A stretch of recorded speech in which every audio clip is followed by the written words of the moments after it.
नमस्कार, स्वागत है आपका। आप देख रहे हैं इंडिया टीवी। आपके साथ मैं हूं प्राची पाराशर। दोपहर के 12 बज रहे हैं, वक्त हो गया है प्रहार का। प्रहार में आज सबसे पहले बात करेंगे पश्चिम बंगाल की, जहां विधानसभा चुनाव से पहले बाबरी के नाम पर एक सियासी प्रयोग हो रहा है। आज जुम्मे के दिन मुर्शिदाबाद में नमाज के लिए लोगों की भीड़ जुटना शुरू हो गई है। बाबरी वाली जगह पर कुछ देर में जुम्मे की नमाज अदा की जाएगी। नमाज के जरिए हुमायूं कबीर का शक्ति प्रदर्शन होगा। मस्जिद के लिए मुस्लिम लोग ईंट लेकर नमाज के लिए पहुंच रहे हैं। इससे पहले 2 जुमे की नमाज बाबरी वाली जगह पर की जा चुकी है। दोनों बार हुमायूं की अगुवाई में लोगों की भारी भीड़ जुटी। हुमायूं कबीर ने अपनी नई पार्टी भी बना ली है। हुमायूं कबीर ने अपनी नई पार्टी का नाम जनता यूनियन पार्टी रखा है। और आज एक बार फिर हुमायूं कबीर मुर्शिदाबाद में बाबरी के नाम पर शक्ति प्रदर्शन कर रहे हैं। जब से बाबरी की नींव रखी गई है तब से लेकर आज तीसरा जुमा है, और तीसरे जुमे पर भी आज भारी भीड़ जुटाने का दावा हुमायूं कबीर की तरफ से किया जा रहा है और लोगों के पहुंचने का भी सिलसिला शुरू हो चुका है। हुमायूं कबीर जो अपनी नई पार्टी बनाने का ऐलान कर चुके हैं, वो हुमायूं कबीर जो ये दावा कर रहे हैं कि उनकी पार्टी के मैदान में उतरने से ममता बनर्जी 100 सीटों से कम पर सिमट जाएंगी, अपनी शक्ति को बढ़ाते हुए और ये बताते हुए कि उनके नाम पर मुसलमान कैसे एकजुट हो रहा है। मुर्शिदाबाद के बेलडांगा में बाबरी वाली जगह पर हर जुमे को नमाज होगी, लेकिन इस बाबरी प्रयोग की एक नई और अनोखी तस्वीर भी सामने आई है। मुर्शिदाबाद में बाबरी मस्जिद जहां बन रही है उसके पास ईंटें बेची जा रही हैं और इन ईंटों को मुस्लिम लोग खरीदकर बाबरी मस्जिद के लिए दान कर रहे हैं। जगह जगह आपको बता दें कि जो 3 व्हीलर हैं उनमें वाहनों में रखकर ईंटों को बेचा जा रहा है। ये तस्वीर आप देखिए, आपने देखी होंगी वो तस्वीरें जब बाबरी मस्जिद का शिलान्यास किया गया था, नींव रखी गई थी, उस दौरान भी सर पर ईंटों को रखकर लोग पहुंचे थे। और अब जो लोग अपने घर से ईंट लेकर नहीं आ सकते उन लोगों को अब ईंटें बेची जा रही हैं। कौन सा प्रयोग है जो मुर्शिदाबाद में हो रहा है? इन तस्वीरों को देखकर सवाल खड़े होते हैं। मुर्शिदाबाद के बेलडांगा में 6 दिसंबर जहां पर बाबरी मस्जिद की नींव रखी गई थी, उसी जगह पर लगभग मेले लग चुके हैं। और यहाँ पर जैसे कि देखा जा रहा है, ईंट भी बेचा जा रहा है। सिंगल पीस 10-10 रुपए में यहाँ पर ईंट बेची जा रही है और मुसलमान समुदाय के लोग यहाँ से ईंट खरीद रहे हैं। और बाबरी मस्जिद निर्माण के लिए ईंट जो है वो ईंट जिस जगह पर नींव रखी गई है उस जगह पर लेके जा रहे हैं माथे पे। तो ये कहीं ना कहीं देखा जा रहा है कि काफी दिनों से सारे जितने भी लोग हैं वो माथे पे नजदीकी जो जहां पर ईंट बनते हैं वहां से लेके आते थे, लेकिन इस बार मेले के अंदर ही 10-10 रुपए में ईंट को बेचा जा रहा है। कैमरा पर्सन अब ईंटें बेची जा रही हैं, टी शर्ट बेची जा रही हैं, दान करने के लिए बाकायदा QR कोड लगा दिए गए हैं। ये सब कुछ मुर्शिदाबाद की उस जगह पर हो रहा है जहां बाबरी मस्जिद की नींव रख दी गई है और अभी दीवार तक खड़ी नहीं हुई, लेकिन इतना बड़ा मजमा वहां लग रहा है। अब जुमे की नमाज के लिए हुमायूं कबीर भी पहुंच गए हैं। उस दौरान उन्होंने इंडिया टीवी से बात करते हुए कहा कि मैं चुनाव लड़ने के लिए तैयार हूं। सभी ने मुसलमानों का इस्तेमाल किया। चुनाव को लेकर जो कहा हुमायूं कबीर ने वो ये कि कई दलों से गठबंधन के लिए बात हो रही है। बंगाल का 70 से 80% मुसलमान उनके साथ है, ये दावा हुमायूं कबीर ने किया और कहा कि 100 सीट जीतकर सत्ता में आने की कोशिश वो करने जा रहे हैं। आपके पार्टी निर्माण के बाद आज पहला जुम्मा है, कितने लोग यहाँ पर आएंगे? क्या लगता है, कितना लोग अभी तक आ चुके हैं? देखिए, मैं सुबह तो आ गया, मेरा लग रहा है जो सेकेंड जुम्मा में जो जितना भीड़ हुआ 2 लाख से ज्यादा, आज थोड़ा कम होगी। धीरे धीरे तो अप डाउन हो सकता, कोई कम में होगी कोई ज्यादा होगी। ये तो नहीं तो इतना लोग यहाँ जुम्मा पढ़ने आएगी, मेरा तो क्या बोलूँगा, मैं क्यों नहीं सोचा कभी इतना लोग आने का। तो अभी जितना सारा जो आ रहा है सबको मैं बधाई दे रहा है, जो यहाँ आने के लिए मदद करने के लिए, यही बात है। आपके पार्टी उसके साथ साथ MIM और क्या ISF, ये जैसे पार्टियां हैं, इनके साथ बातचीत क्या आपका लगातार हो रहा है? मैं आज के दिन में मैं ये बोलना चाहता हूँ, मैं तो तैयार हूँ इलेक्शन के लड़ने के लिए। और मेरा साथ तो ISF का जो चेयरमैन है, उनका जो बड़ा भाई है भाईजान अब्बास सिद्दीकी, उनका साथ अच्छा तरीके से बातचीत चल रहा है। अगले दिन उनको लेके मैं सारे बंगाल का जो मौसम अभी है मुसलमान के लिए सब लोग यूज कर रहे। पिछले 34 साल भी किया, आज 14 साल भी ममता बनर्जी इनको यूज कर रही। मैं मुसलमान के लिए, बंगाल को मुसलमान को अपना हक अदाई करने के लिए सारे प्रोग्राम तैयार हो रहा है। अगले दिन थोड़ा टाइम मुझे मौका दीजिए, अगले दिन क्या होगा, ये मुसलमान लोग का निर्णय क्या होगा, अगले दिन चुनाव में किसका पर चुनाव में वोट डालेगी वो अब सोच जाएगी सारे पार्टी। MIM के साथ भी बातचीत होगा, सबको साथ बात चल रहा है। मैं ये बोलना चाहते हो, जो मैं 2,82,00,000 मुसलमान वोटर है, इनको 70 से 80% मुसलमान लोग मेरा पार्टी, मेरा गठबंधन को जो रहेगी इनको पास ही वोट डालेगी। अगले दिन मैं 100 सीट लेके बंगाल का सत्ता में आने का कोशिश करूंगी। दादा किंग मेकर आप ही बनेंगे? किंग मेकर की ये सोच लीजिए, मैं भी सरकार बनना चाहते हूँ। अच्छा, मुसलमान का सरकार यहाँ बनेगी। वो लोग मेरा को मदद देने का तैयार होना चाहिए। वो लोग को, जो लोग बोलते हैं ना मैं सत्ता में आऊंगी, वो लोग को अगले इलेक्शन को बाद सोचना पड़ेगी, जो बीजेपी को मदद करेगी ना मेरा पार्टी को मदद करेगी। आप भी की सरकार बनने वाला है 26 में? हाँ, कोशिश तो है, पूरा कोशिश जारी है। वो आप देख लीजिए, वेट कर लीजिए। तो वो हुमायूं कबीर जिसे पहले शायद बंगाल में भी ठीक से लोग नहीं जाना करते थे, वो हुमायूं कबीर अब बड़े बड़े दावे कर रहे हैं और अपने नाम पर, बाबर के नाम पर बड़ी संख्या में मुसलमानों को इकट्ठा भी कर रहे हैं। ओंकार सरकार इस वक्त हमारे साथ जुड़ गए हैं उसी जगह से जहां बाबरी मस्जिद की नींव रखी गई है और जहां पर इस वक्त मुसलमानों का मजमा लगा हुआ है नमाज अता करने के लिए। अब ओंकार, जितने बड़े दावे हुमायूं कबीर कर रहे हैं, सवाल ये खड़ा होता है कि इतनी ताकत हुमायूं कबीर को कहां से मिल रही है? कैसे वो बाबर के नाम पर इतनी भीड़ को जुटा रहे हैं, जो वो कह रहे हैं कि मैं किंग मेकर नहीं, मैं बंगाल में किंग की भूमिका में नजर आऊंगा चुनावों में? देखिए, इंडिया टीवी से बातचीत करते हुए हुमायूं कबीर ने आज ये दावा किया है कि किंग मेकर नहीं, वो किंग बनना चाहते हैं। यानी कि बंगाल की सरकार अब उनके जो नया पार्टी है जनता उन्नयन पार्टी, उन्हीं को जो सत्ता में लाएंगे, क्योंकि उनका जो कहना है कि 2,80,00,000 से ज्यादा मुसलमान वोटर बंगाल में हैं। उनको सभी को एकजुट करते हुए 70 से 80% मुसलमानों को एकजुट करके वो अपनी सरकार बनाने की कोशिश करेंगे। तो ये बड़ा दावा आज हुमायूं कबीर ने किया है। जहां पर बाबरी मस्जिद का नींव रखी गई है, उस जगह पे वो पहुंच भी चुके हैं।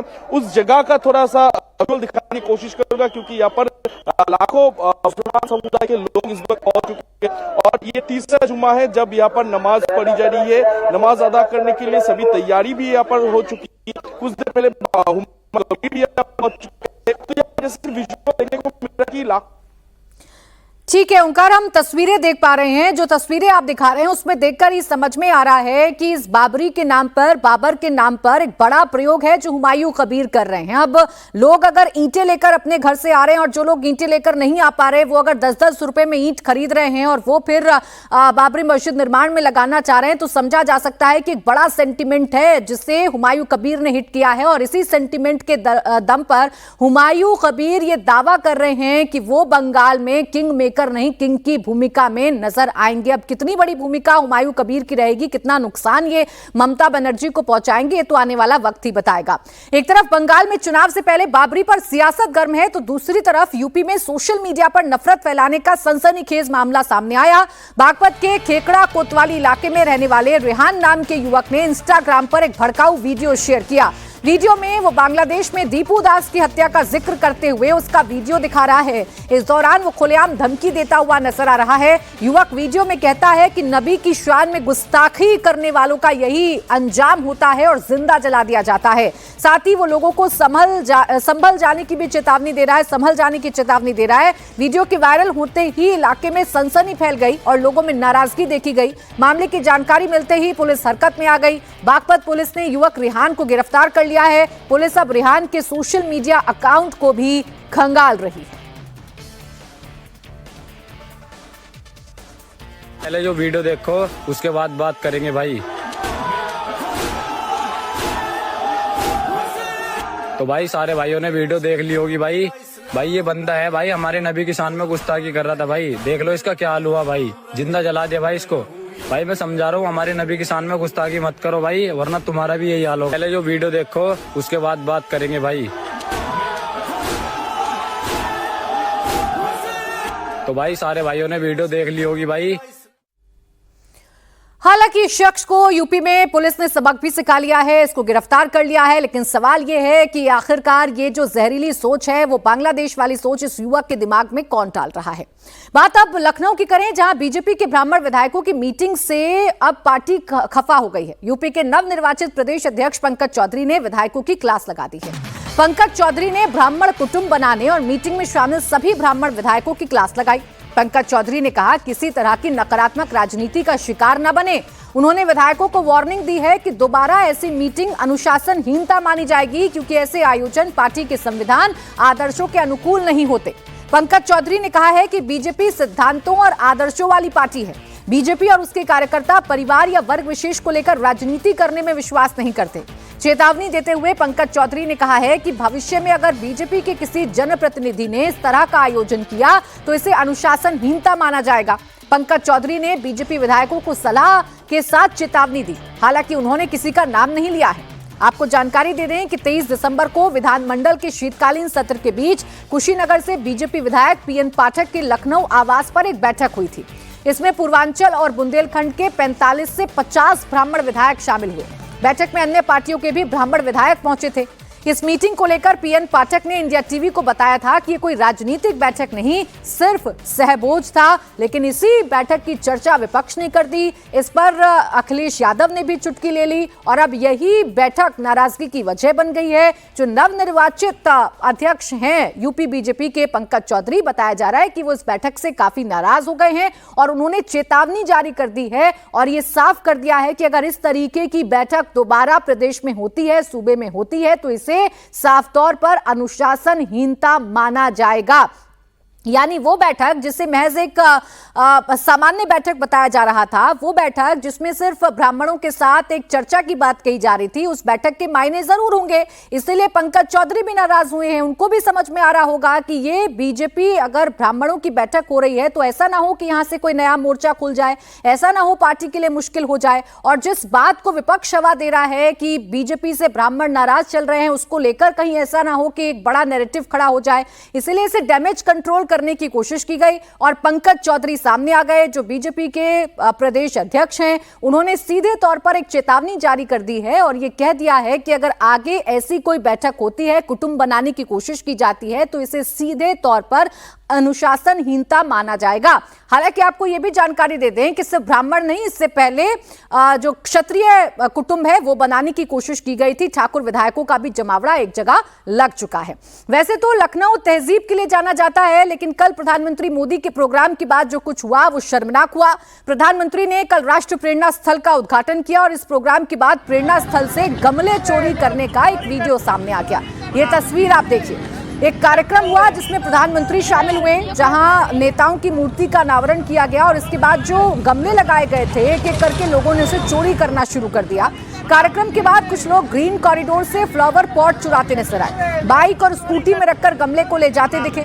इतना ही नहीं, चोरी करते वक्त जब आसपास के लोगों ने उन्हें टोका तो वो वीडियो बनाने से मना करते रहे और कई लोग तो अपनी शर्मनाक हरकत पर मुस्कुराते भी नजर आए।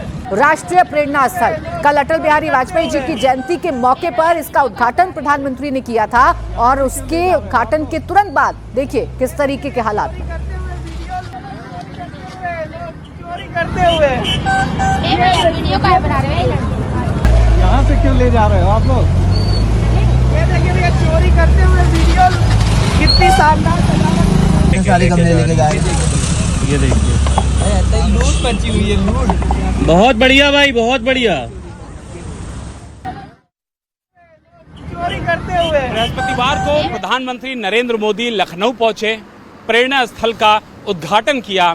इस दौरान लखनऊ विकास प्राधिकरण और लखनऊ नगर निगम ने प्रेरणा स्थल और आसपास के इलाकों को, लखनऊ के ज्यादातर इलाकों को फूलों से सजा दिया था। लेकिन ये फूल जब वीडियो सामने आता है तो लखनऊ की जो तहजीब है, जो अदब का शहर है, उसके ऊपर दाग लगा देते हैं, क्योंकि जो लोग होते हैं वो अपनी 2 व्हीलर गाड़ियों को, 4 व्हीलर गाड़ियों को सड़क किनारे रोकते हैं और बड़े बड़े जो गमले हैं वो तो फिलहाल अभी लगे हुए हैं, लेकिन राष्ट्रीय प्रेरणा स्थल जाने वाले ज़्यादातर मार्गों पर जो छोटे छोटे खूबसूरत फूल लगाए गए थे, शहर की खूबसूरती को बढ़ाने के लिए, अच्छा दिखाने के लिए, प्रधानमंत्री नरेंद्र मोदी के स्वागत में उन सारे फूलों को लोगों ने उठाने की कोशिश की, जिसके बाद लखनऊ नगर निगम और लखनऊ विकास प्राधिकरण ने ही बड़े बड़े इस तरीके के जो फूल पौधे हैं इनको तो रोड के किनारे छोड़ दिया है, लेकिन छोटे छोटे जो पौधे लगाए गए थे सजाने के लिए, उन सारे पौधों को यहाँ से उठा लिया है। कभी हमने तस्वीरें देखी गुरुग्राम की, जहाँ पर महंगी गाड़ियों से लोगों ने इस तरीके के फूल पौधों को अपनी गाड़ी में रख लिया, लेकिन जब सामने आती है तस्वीर अदब के शहर, तहजीब के शहर, नवाबों के शहर लखनऊ की, तो निश्चित तौर पर ये तस्वीरें शर्मसार करने वाली होती हैं। लखनऊ विकास प्राधिकरण इस मामले में लखनऊ की जो पुलिस है उसको लिखित शिकायत देगा और उसके बाद इस मामले में जो आगे की कार्रवाई है उसको भी कराएगा, लेकिन इन तस्वीरों ने नवाबों के शहर, तहजीबों के शहर लखनऊ की जो तस्वीर होती है उसको एक बदनुमा दाग दे दिया है, जिसको धोना लखनऊ के लोगों के लिए बहुत मुश्किल होगा, लेकिन इस तरीके की तस्वीरों ने लखनऊ को शर्मसार जरूर कर दिया है। और अब बात करेंगे राजस्थान की, जहां जयपुर में पत्थरबाजों पर पुलिस का जबरदस्त एक्शन हुआ है। जयपुर के चौमू कस्बे में कल देर रात जमकर बवाल मचा। जयपुर के चौमू में पुलिस का जबरदस्त एक्शन हुआ। पत्थरबाजों को पुलिस घर से उठाकर ले गई है। पुलिस के सैकड़ों जवान एक एक पत्थरबाज की तलाश कर रहे हैं। एक एक पत्थरबाज के इलाज की जयपुर पुलिस ने पूरी तैयारी कर ली है। अब तक पत्थरबाजी के आरोप में 30 लोगों को हिरासत में लिया गया है। दरअसल कल देर रात जयपुर के चौमू में मस्जिद के बाहर पत्थरों को हटाने पर बवाल हो गया। पहले आपसी सहमति के साथ पत्थरों को हटाने का काम हो रहा था, बाद में मुस्लिम समाज के लोग पत्थर हटाने का विरोध करने लगे। मौके पर मौजूद पुलिस टीम पर ही पत्थरबाजी शुरू हो गई। पुलिस ने हालात काबू करने के लिए आंसू गैस के गोले दागे, लाठीचार्ज किया, तब जाकर किसी तरह भीड़ काबू में आई।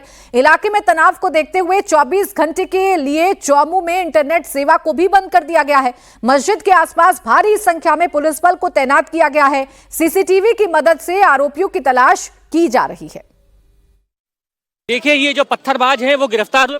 नहीं सर, मैंने नहीं चला पत्थर, मैं तो अंदर थे। वसीम नाम है मेरा। और पत्थर क्यों चलाया? दूसरे को बोलेंगे। देखिए, पत्थरबाज जो कि पत्थर चला रहे थे उनको घरों से गिरफ्तार किया जा रहा है। पुलिस उन पत्थरबाजों को गिरफ्तार करके लेके जा रही है। पत्थरबाजों को सरेआम गिरफ्तार किया जा रहा है, घर से दबिश दे के निकाला जा रहा है। आपने पत्थर, ये देखिए सामने किस तरीके से जो पत्थर चला रहा था उसको पकड़ा है, और आप देखिए नारेबाजी हो रही है जम के। ये वो पत्थरबाज हैं, इनको उठा कर लेके जा रही है पुलिस।